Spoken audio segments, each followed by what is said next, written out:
The Architecture Biennale in Venice is the largest of its kind in the world, and the curator at this year's event, Dutch architect and provocateur Rem Koolhaas, is determined to shift the discourse from the comfort zone of modernism to a more intangible notion of modernity.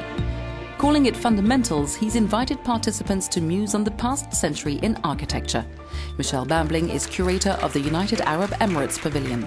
The contemporary buildings being built today are quite different than the modern buildings that we're focusing on, and there's an enthusiasm for that. Many people love this. They want to be a part of the global stage. They want to be a part of what's happening now.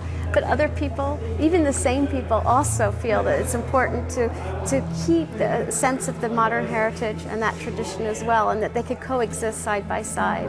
The Bahraini Pavilion set an ambitious goal of creating an index of architecture for the entire Arab world, to reflect on pan-Arabic heritage at a time when the whole region is going through major changes. A lot of these modern projects were backed or were the product of institutional programs and were backed by the state itself.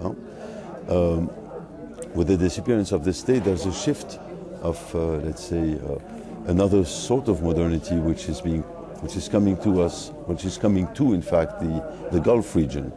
And that's a very different kind of modernity, a very dangerous blind import of Anglo-Saxon models, which is certainly not the product of the state, mostly the product of the private sector. The Russian pavilion is perhaps the most direct response to Koolhaas's theme, absorbing modernity 1914 to 2014, distilling key aspects of the country's architectural identity over the past 100 years. The pavilion's original curator was replaced 2 months ago after he criticized Russia's actions in Crimea. The Architecture Biennale runs in Venice until the end of November.